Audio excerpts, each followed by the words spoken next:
This evening's school board forum. As I mentioned before, I'm Liz Nevers. I'll be the moderator. I want to thank the sponsoring group, that is the Baraboo Education Association, the BEA, and they are helping out tonight. We have several people that will be our official timers here. We have some folks that will be collecting the questions, and I want you to, if you have questions when we get to that part of the forum, we have these sheets here, and we would like you to write them out, and we have runners, and that would be Shelley and Vicki. And does anybody need paper right now? Okay. If not, and you can always ask for it as we get going if a question comes to mind. Okay, how this is going to work is that each of our candidates will have 2 minutes apiece to do introductory comments. Then we will go to questions, and each candidate will have 2 minutes to respond to the question. Since we just have 2 candidates tonight, we're going to alternate back and forth between them as to who leads off on the initial answer to a question and who follows up. At the end of the evening, each candidate will have 2 minutes for concluding remarks, and the candidates have said they will stay around for a little bit if you want to talk to them one-on-one. So we will probably get through the questions pretty fast here tonight. So with that, I'd like to introduce our candidates, and they are Sean McNevin and Maureen Riley, known as Mo. That's why you see that up there. So Mo and Sean, and we didn't discuss who would start. Ladies first. Okay. So we'll do that. We'll allow candidate Mo Riley to provide her introductory comments. Mo. Good evening. My name is Mo Riley. Thank you for having this event tonight. I'm running for school board because I believe that I bring both a personal and a professional perspective that is not on the board right now, and that may become important in the next few years.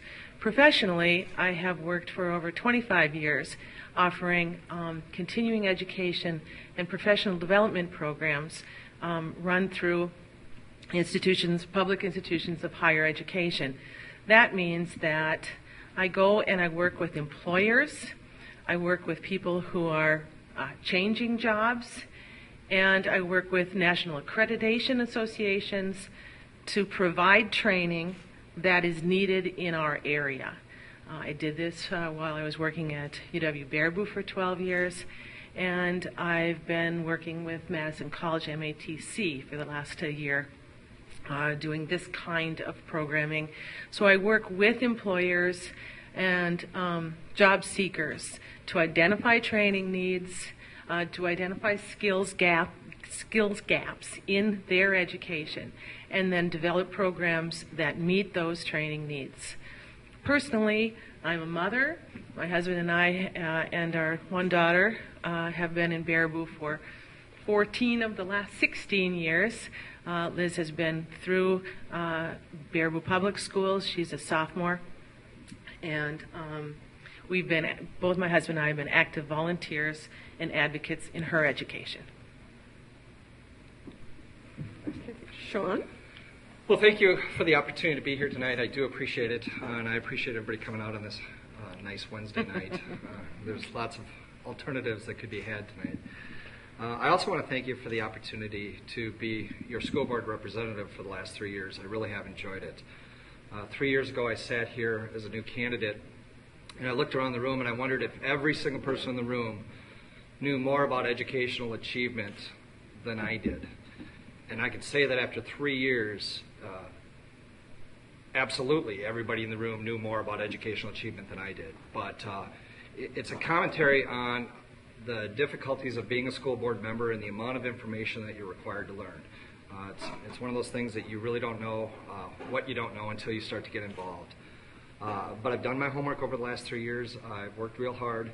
I've built a really strong foundation for being a solid board member, and I would appreciate your continued support for another 3 years.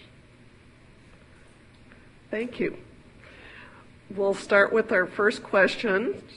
And then while we're doing this, I encourage you, if you do have a question, just raise your hand and one of our runners will either get you a piece of paper or collect your questions. So our first question, and since Mo started off, we'll start this one off. Sean, you'll take the lead on answering this. The first question is, what do you see as your role as a member of the school board in terms of relations with the students, teachers, and community, and would you be willing to spend time in the district school? What do you see as your role as a member of the school board in terms of your relations with the students, teachers, and community, and would you be willing to spend time in the district schools? Sean. Well, I think in terms of relations with the students, the teachers, and the community, I really think that a board member's role is one of advocacy, and that's really for all three of those constituencies, basically. I think it's important that the school board members advocate for the benefit of the students, whether that be continuing to expand curriculum opportunities or co-curricular opportunities, and make sure that we provide the broadest platform possible for our students' interests, as well as stand up for the welfare of the teachers. And for their benefit, we need to make sure that we attract and retain the best and the brightest, and as well as an advocate for the community. It's a three-way conversation in that the community has a defined interest in this school district, and it's important that we understand those needs too. As far as would I like to spend time in the schools, or would I be willing to spend time in the schools, I certainly have tried.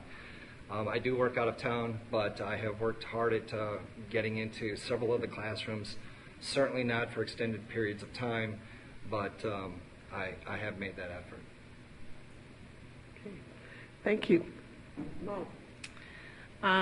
Well, I believe that my role on the school board would be similar to what Sean said, really as a conduit for information to the school board, from the community, from teachers and students, and then back to the community. That is, what is the school board, what kind of data are we using to make decisions, what kind of input was collected, and make sure that that decision-making process is transparent to the community. I do volunteer with the schools. It is less and less as my daughter becomes more and more of a teenager, but actually I canceled out of a field trip that I had registered for today to go with the kids on a field trip to Chicago. So I believe in volunteering for the school, with the schools, and in being a part of the process so that you can know what's happening in a classroom, know the experience that kids are having and that teachers are having. I think that the fact that I'm really very widely committed around the community.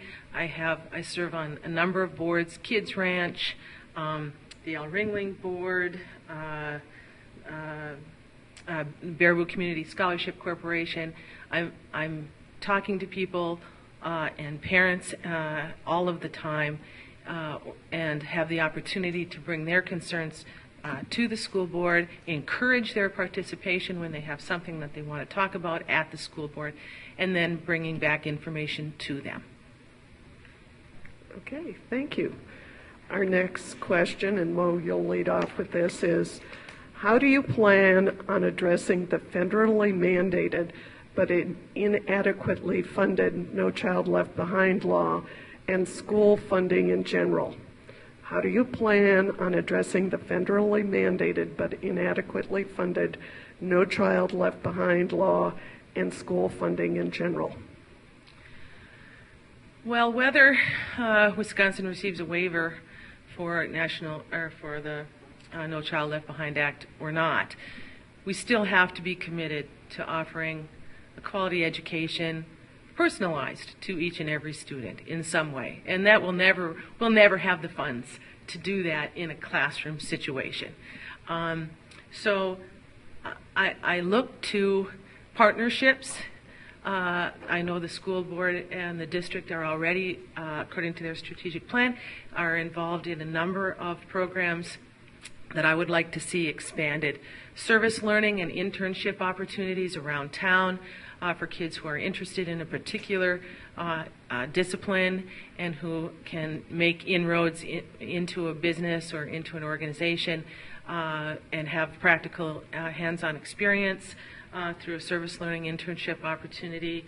Public-private partnerships with businesses who may have a vested interest in a school program or activity and can help either support that program either through financial support, staff involvement, in-kind gifts, discounts for the district, mentoring programs where a student and someone in a business, again, that they might be interested in pursuing, that can guide the student, and of course technology-delivered education, which can allow a student to work on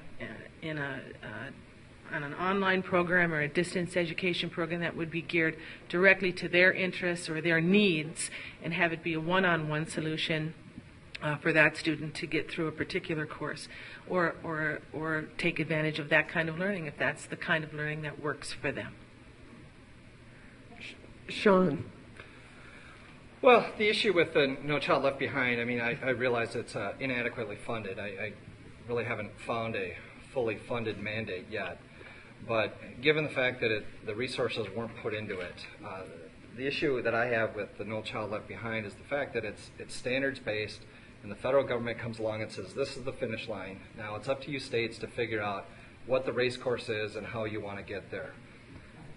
You know, Wisconsin kind of backloaded their achievement gains so that we started out slow and then finally had to climb a big hill at the end.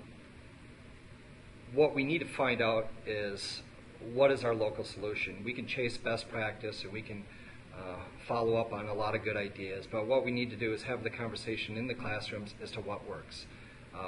And what works in class 103 may not be the strategy that works in class 104. It's up to those teachers to see those individual strategies and how they work with that individual group of students.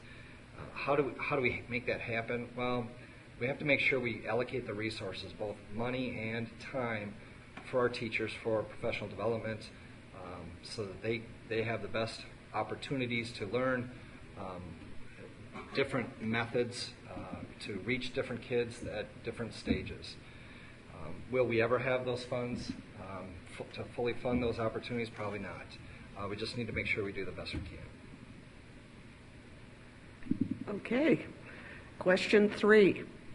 How would you go about building community support or trust for the educational direction of the school district?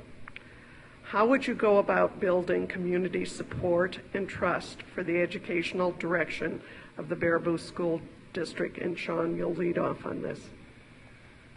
When it comes to community support and trust, I think it's important that you maintain a straightforward, consistent approach with everybody. I like to think that I'm open-minded. It doesn't necessarily mean that I'm always going to agree with what everybody has to say, but I like to think that I hear what people say. I view my viewpoints are fairly moderate. They're not too extreme. I've spent a lifetime in the community. I've spent a lot of time in service. I was on city council. I was on Baraboo Economic Development Corporation. I was on Sauk County Development Corporation. I've been on school board. So how do you build community trust and support? I really think you do it one conversation at a time. Okay. Mo. Well, I think we need to encourage community input in our meetings, in school board meetings, maybe offer other forums where other people are more comfortable, public forums such, a school board blog would be a wonderful asset to our website, where school board members could put out opinions or put out questions and encourage input from responses from people in the community. I believe that I value diverse and opposing opinions. I learn from opposing opinions. When I first hear them, they may sound like they're opposing and that's outside of my realm, but I will sit and listen if someone can, explain the rationale behind their ideas. I find that I can open my mind at that point.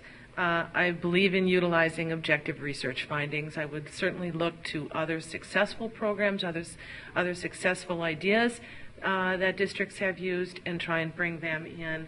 And I would try and keep the decision-making process at the board level open and transparent so that people felt comfortable with what was happening and that they could speak and bring in their opinions. I think that there are other ways besides the school board meetings where input could be encouraged, whether it be the listening sessions, presentations to service organizations, tables or booths at public events, and I'd really like to see the blog on the website. Okay, thank you both. Our next question is, what is your view on Act 10 legislation and the effects it has had on our schools? Once again, what is your view on Act 10 legislation and the effects it has had on our schools? And Mo, you'll lead off on this one. This is a tough question. I believe that the process in passing Act 10 was seriously flawed and rushed, and that the process has really hurt the morale of our teachers and other public employees. The funds that were freed up by Act 10 have helped to offset the $800 million budget cut to the schools, but they deflected attention away from that $800 million budget cut and the decision to make that cut. At a local level, that loss of teacher morale, the resulting early retirement of experienced teachers, and an image that we may be portraying to our children, to our students, that we don't respect teachers or the teaching profession. I think could have long-term effects that we can't even see now. We want our good students to be teachers. We don't want our society to look at teachers as a second-rate profession or as a profession or a public service as less an honorable profession. The more we seek to undercut teachers' rights, and it undercuts the teacher's ability to make decisions and maintain order in the classroom, we may be giving our kids a bad message. I would plan to model, to bring mutual respect in this discussion with teachers and with public employees. And although we may not be able to, we need to make the budget cuts that our state requires in order to be fiscally responsible. I think we can do that by looking at other answers, other solutions. Sorry. Sean. You could have had some of my time. I told you. This is a tough question. Well, Act 10 at the heart of it is, to me, an overreaching, union-busting piece of legislation. To me, the speed it went through and the manner it went through the state capitol, it seemed to me that was the pure design of it. Just so you don't think I'm pandering, Act 10 has also given us an opportunity to do some things inside the school district. I have advocated for 14 years for changes or tweaks or modifications in the binding arbitration laws. I've felt that they've been tipped toward labor too far. Now, that being said, I felt they should be modified or tweaked, not gutted. But it has given us a chance to look at our daily schedule. One of the things that we were able to accomplish was our early release on Wednesdays to allow for that collaboration time and professional development. Okay. We have some questions from the audience here, and Sean, you'll lead off on this one. One of the more problematic pieces of legislation introduced in Madison last session would have expanded the school voucher program from Milwaukee to other areas of the state. What is your position on the voucher program? One of the more problematic pieces of legislation introduced in Madison last session would have expanded the school voucher program from Milwaukee to other areas of the state. What is your position on the voucher program? Well, when it comes to voucher program or charter schools, I guess what I've learned over the last 3 years is that there is no silver bullet in education. There is no magic elixir that is going to give the achievement results that we need. In fact, when you take a look at some of the voucher programs or charter schools around the country, some of the gains are made, and you dig into the data, you find out that some of the gains are done by adverse selection, so to speak, where they may be taking an impoverished group, but they're taking the best of the group and the ones with the best support structure at home. And so the gains, are they the same gains that would have been made in the public schools? Probably. A lot of times I look at programs that are looking to pull kids out of public school systems, and the reason why they're doing that is because, to me, they're trying to pull money out of the public school pot, and it seems like a big cash grab to me. Okay. Mo. I'm against voucher programs, and particularly in small communities. I think that we need the dollars in our public schools, and we need to spread out the dollars coming in from taxpayers and then amongst the children, amongst the students, so that we can have the best public school system possible, and that something that may work in a larger city is damaging in smaller communities. Okay. Our next question, and Mo, you will lead off on this. With the decrease in school funding, is it possible to still try to promote new programming for gifted and talented, or must we concentrate our limited dollars on the basics? With the decrease in school funding, is it possible to still try to promote new programming for gifted and talented, or must we concentrate our limited dollars on the basics? Well, I think it's possible. That may sound impossible, but I do think that, again, those distance-delivered technologies or technologies available are, in fact, ideal for lots of gifted and talented kids. They need to be accelerated beyond what's happening in the classroom. They need individual attention. They have the ability or the passion to follow a particular topic. And so with a good distance delivered program, these kids can go far. And that wouldn't be the only opportunity. It would be online or distance education. But to change up the classrooms up so that some kids are pulled out just in the way that other kids are pulled out for remedial lessons, to be able to offer gifted and talented opportunities doesn't have to cost more. It just the dollars need to be balanced differently. Okay. Sean. Not only is it possible, it's required. Our gifted and talented program needs to improve over where we're at. It has been in the works, but it seems stalled. It's becoming a focus of the district, and there are different ways to solve that problem. Mo hit the nail right on the head. In fact, I think in the crowd would like a more cantankerous exchange, but we seem to be agreeing on a lot of issues. So yeah, it not only is it possible, but it's required. Okay. Sean, you'll lead off on this question.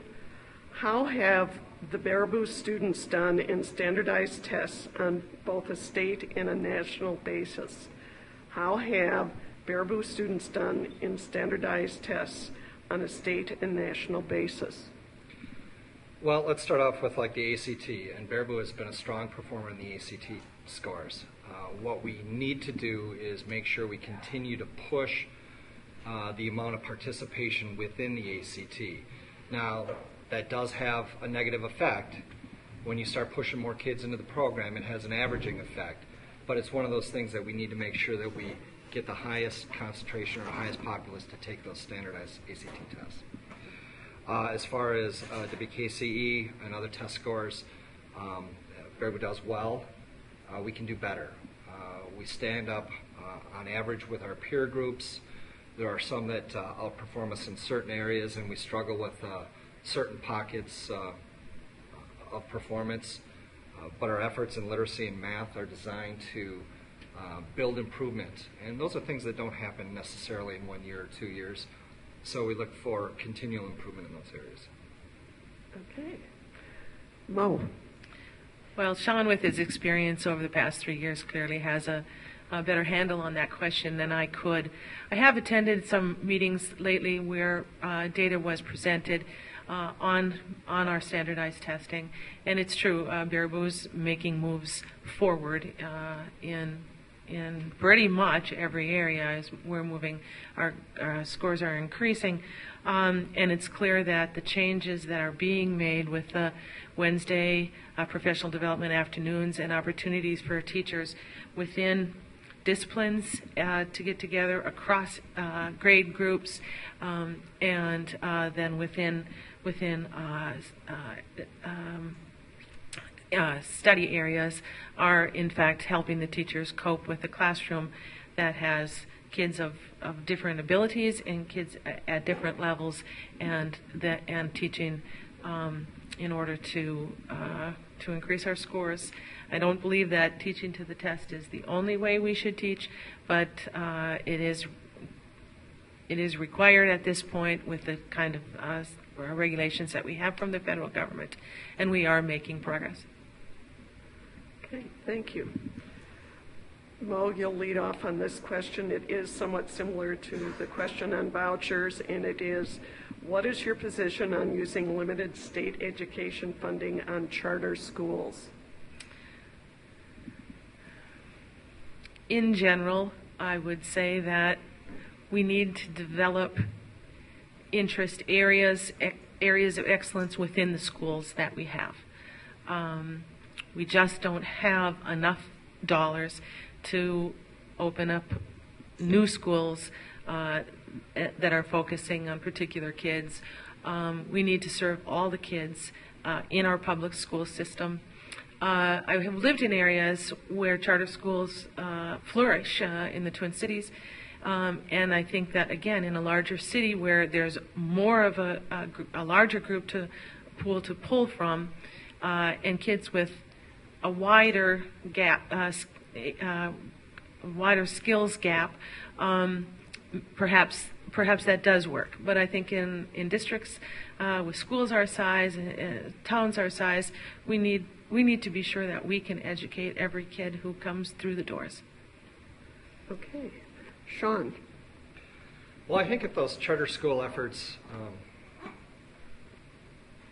are directed within our buildings, that we can find the passions for those kids, whether that be science and technology or their area of interest, and we can build those schools within our walls to meet those ever-growing demands that the kids have. I think there's some possibilities, and it's definitely worth talking about. Because not every child's going to be a poet, not every child's going to be a mathematician. We need to find out where their passions are and how we can continue to increase their opportunities within the school district. And charter schools just might be that chance. Do we have any more questions from the audience? No one else has a burning question? Okay. sorters, we have no more questions. Okay. Well, the next item on our agenda then would be to allow each candidate to give 2 minutes concluding remarks. I think we can, since this has gone fairly fast, we'll be a little laxed on the time here. We'll let each candidate do their own concluding remarks. Cut her loose, yeah. Yeah. And if it gets, I will get the hook out if it gets more than 5 minutes, but we will allow that. And Mo, you led off the last time, so we'll have Sean lead off this time on concluding remarks. Well, somebody asked me, one of my friends asked me, what exactly does a school board member do? And I said, well, we hire and review a superintendent, we set some policies, and once a year we got to have an annual meeting and we pass a budget. And they said, well, if that's all you do, why do you invest the time and effort into being on the school board? And I said, well, for me, it's really simple. To me, the future of this community comes down to the fact that we need adequately funded schools. We need a safe, equitable, nurturing environment for each and every one of our students. And we need strong leadership that has vision and passion to make each day better than the last. And for those very reasons, I guess I would ask for your support for one more term. Okay, well, we'll go to Mo then. Can I just say ditto? No, I think the audience may want a little more than okay. that. Well, I have spent my life in education. It's a value that I hold dear, and I believe that my work, my professional choices, and the model that I give to my daughter says that life improves with knowledge, with sharing knowledge, and that education is an important part of our community, a part of our lives, a hugely important part of our lives. The other value that I try to share with my daughter is to offer rational, objective reasoning. That is, if you have an argument, make it full of data, make it reasonable, make it clear. And I think that those are skills that are important on a school board, and to be able to discuss difficult questions reasonably and rationally with real research and facts behind your argument is how you get things done, how you get smart things done. And that's what I want to do on the school board. Thank you both. On behalf of the Baraboo Education Association, I want to thank our candidates for coming out. I want to thank all of you for coming out. We've done this when we've had practically blizzards outside, this absolutely glorious weather, all our helpers, and of course, BEA as the sponsoring organization. If you do have individual questions for the candidates, please feel free to come up at this time. Otherwise, good evening.